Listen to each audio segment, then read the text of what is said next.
It's the When Fishing Podcast. Applying techniques. Then I put the C rigs on the A rigs. Bringing fresh ideas. They can't all be good ones. Talking stories. Oh, Reports. about 5 knots out of the wind. Conservation. You're probably too close. All to make you and I better fishermen.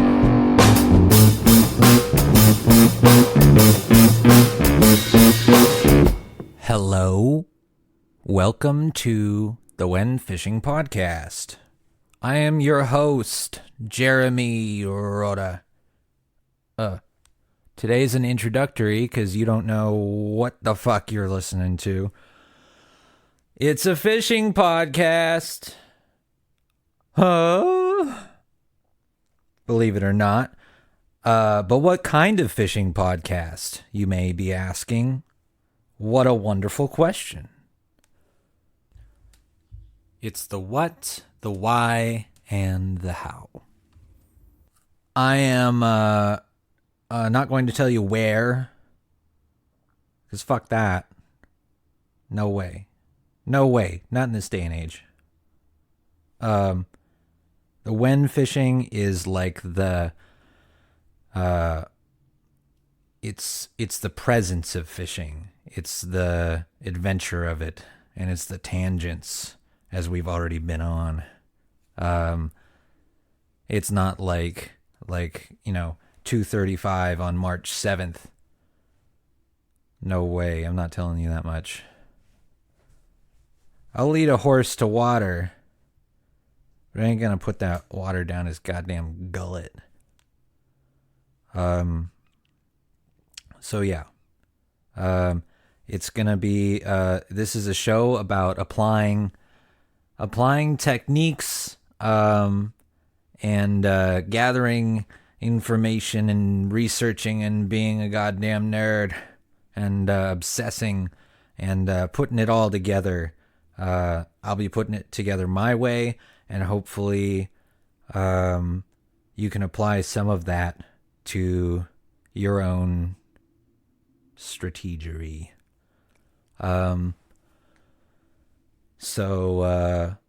Yes, that is basically what it is. I think that there's a lot of information out there already on fishing. You know, like there's a million and one magazine articles on how to fish a crankbait and whatnot. But what I'm going to be doing is answering questions that I have for myself. This is going to be a solo podcast for the most part, at least early on. It is possible that I have guests on. I haven't contacted anybody yet. But there are people that I'd love to talk to. There are other fishing podcasts out. I think every other fishing podcast out there is basically a conversation with a guest and asking and answering questions in their field of expertise. And I'm definitely a fan of like stream of thought kind of stuff from all over. And I would like to apply that to a fishing podcast, so that's what I'm going to do. But I also wouldn't mind. I would also like very much to bring on some guests at some point and talk about, bounce off ideas off each other, hopefully, and have good discussions. And I'm sure that could go long, and that would be great. But yeah, so that's basically what the podcast is. One-man show, except for when it's not. And a little about me, since how are you gonna directly relate to me, and how are you gonna indirectly relate to me? I was born and raised in Southern California, and particularly Ventura County area.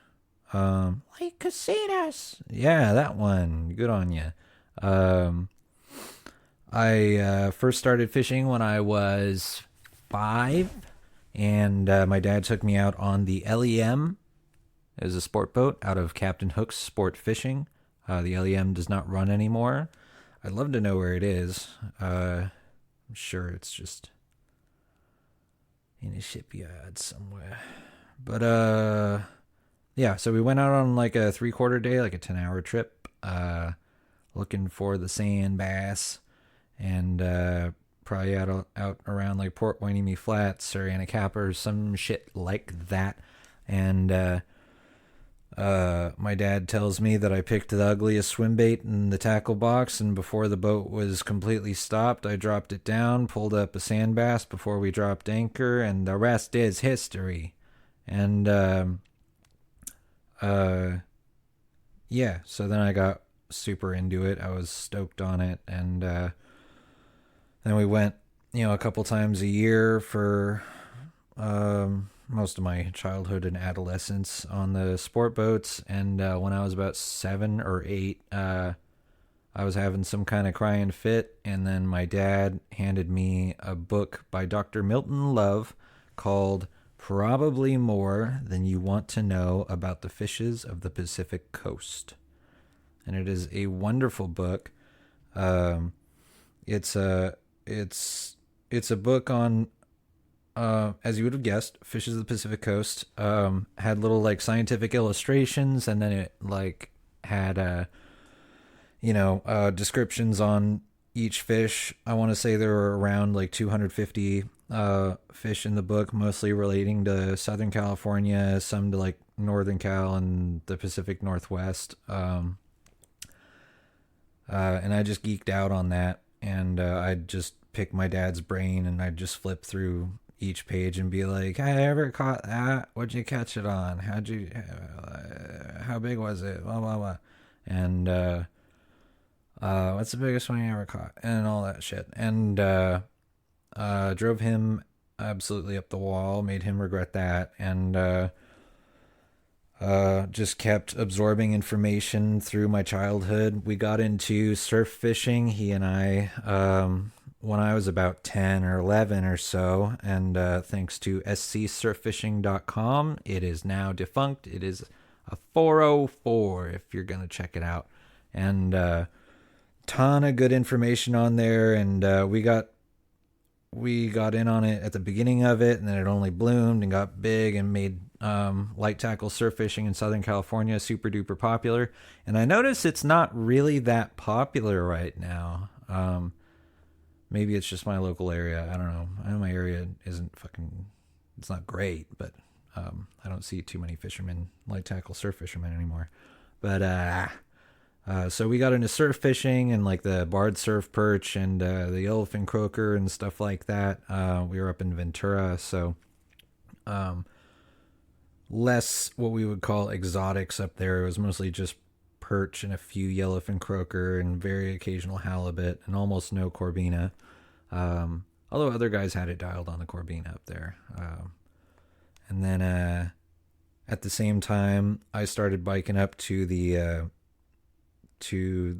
local ponds and fishing for bass and bluegill, and got dialed into that as a teenager, and learned all the techniques that you can know on bass fishing, and eventually got a raft to fish those ponds, because there was like a really engrossing Thule line that only got bigger every year and swallowed up the pond. And yeah, so got way into that. And then I was geeking out so heavy on fish, so I wanted to go to college and study something as close to fish and fishing as possible.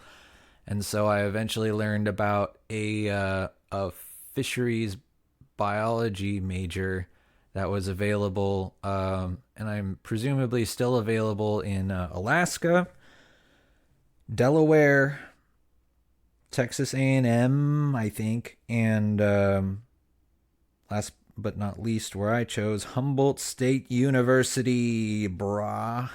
And it was the only one in California, and I wanted to save money, so I went there. But then the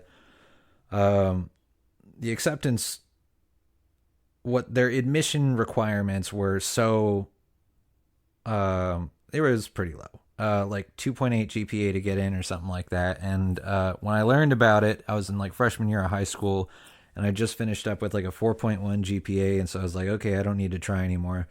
So I stopped trying in high school, and then I had more time on my hands. So then I picked up music and got really into music. And then by the time I got to Humboldt, I switched majors to music because I realized I was bad at math, which is really important when you're going to study fisheries biology. So I was like, I am ill-equipped for that.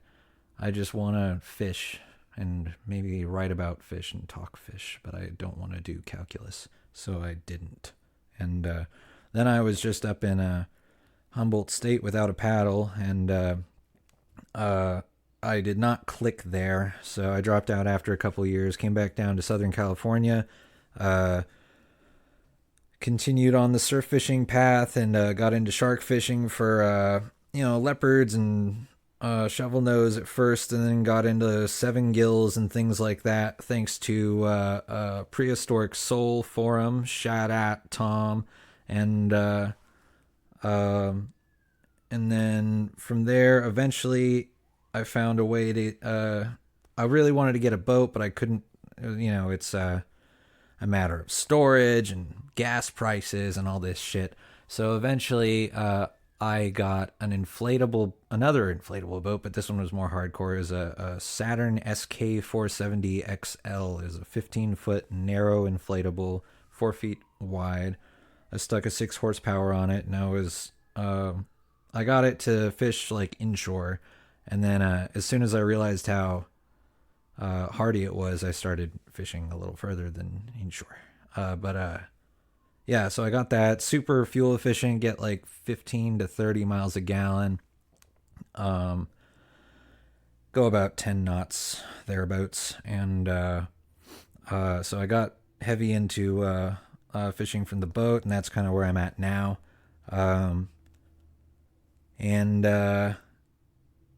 Yeah, so that's my history. So now I'm these days I'm fishing for everything from the boat. And when I say everything, I mean everything. I'm going for, tuna, sharks, bass, halibut, weird mini critters that are on wrecks and stuff like that. I'm a big species nerd, so I'm always clamoring to try and catch something that's often overlooked, like mosquito fish or weird little freshwater sculpin like the Paiute sculpin or the whatever. I really love geeking out on that stuff, identifying it, and figuring out the puzzle on how to catch one. So this is not going to be just a bass fishing podcast or just a tuna fishing podcast. This is going to as conditions ebb and flow, it's going to be about one thing, then the next thing, and then sort of melding all of them together into a highly adaptable fisherman that can read the conditions and go out and make something good happen. So yeah, that's me. I also want to mention my basic gear going forward, so that it's like you can just assume like this is what I'm going forward with when I'm doing one thing or another. Lures will be different, but rods and reels and the boat and my line is pretty much all always going to be pretty much the same. So going from big to little, I use Avit lever drags from the 50 size, 30 size, JX, which is like a 50 pound reel, and then the SXJs, which is like a second generation, so it's really like a 30 pound reel. And I like lever drags for anything over like 20 pound, and I like it because you can really play the fish by feel with the lever, and you don't have to fuck with a star drag, and that's conventional wisdom is that it's ill-advised to reset your star drag during the fight, and so I kind of like having the lever drag to go, oh, okay, just like, put it here and you got 5 pounds, and put it here, you got 10 pounds, and so on and so forth. And as the situations arise throughout the fight, whether it's an acrobatic fish or like tuna that you have to push them harder and harder through the fight, or things like that. It's great to have.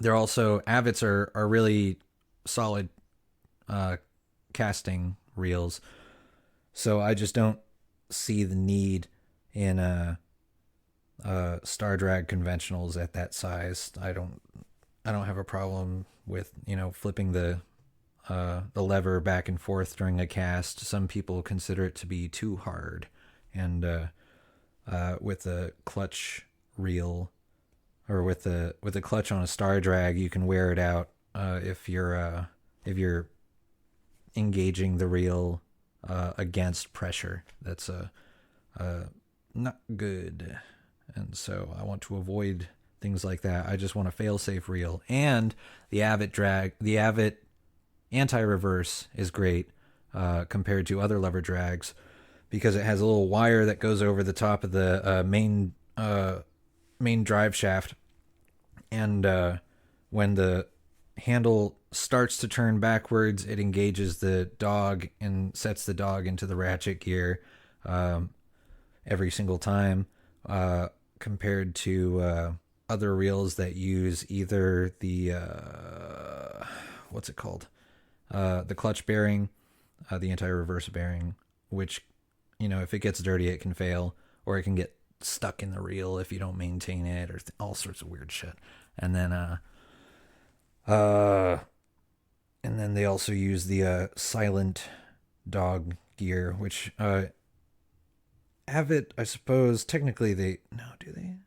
I don't know if it's technically on there or not, but a lot of reels use a dog gear that just has these little foils on them, on the outsides of the tooth of the dog, and that grabs onto the ratchet gear and pulls it into place, which works 99% of the time, but they can bend out relatively easily. There's not a whole lot of forces inside of the reel that would cause them to bend out, but if you're maintaining it, it's really easy to bend them out. Ask me how I know. And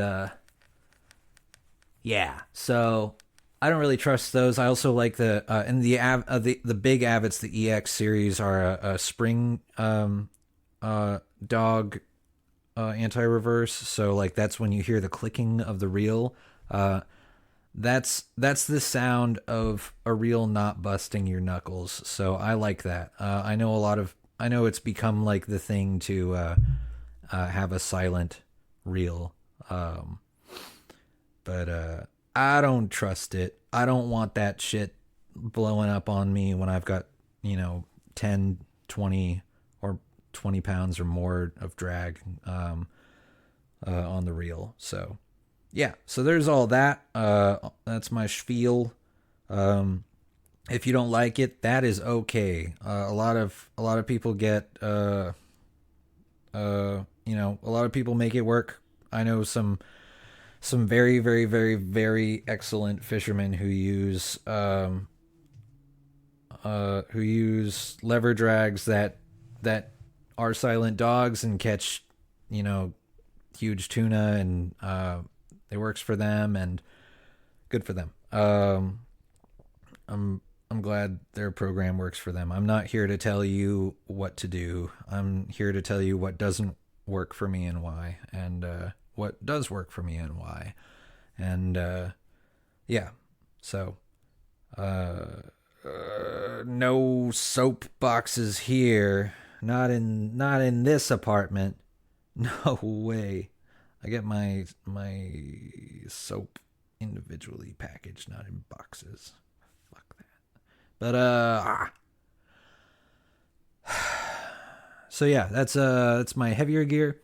My rods are all over the place except with my bait casting gear. I worked at Daiwa as a reel tech for a minute, so if I worked on your reels in the first half of last year, either you're welcome or sorry about it. I only did it for so long, and they got inspected and stuff. Moving on. It's all good. They were good. I know what I'm doing, but I picked up some Daiwa Tatulas at a great price, and I picked up the Daiwa Steez rods at a good price, excellent price, and so that's what I use for like bait casting stuff. The Tatulas I have like 100 through 400, and the Steezes I guess are like 1/4 to 1 or 1/8 to 1 up to like 1/2 to 2 or something like that. Then I've got a couple. My rods are pretty much all over the place other than that, and so I won't really comment on them because I don't super love them. But I would like more United Composites rods. I have a couple of from the Elite Composite rod line, the Mega and the Wahoo 8-footers deckhand wrap, and those are excellent. Those are super cool. The Mega 800 is currently my favorite rod for like anything inshore and stuff. But yeah, and then moving down to spinning gear, I kind of avoid spinning gear because I'm just so susceptible to wind knots no matter what I do. I know the tricks. You don't need to tell me. I know how to avoid them, but they still happen to me. I am smited by the fish gods when I am using spinning gear. So I just have 2 1,000 size bait feeders that I use for light work, like less than 3/8 of an ounce, and for light tackle surf fishing when I need to. And I get it. Casting like 1 ounce lures with like 40-pound conventional gear is like, it's a task. So using it with like using heavier spinning gear with that kind of stuff definitely makes sense. And then like the 2,500 through 4,000 size, I'm not a fan. But yeah, so there's all that. And then I fly fish sometimes. Not much in the past few years, but the Okuma SLV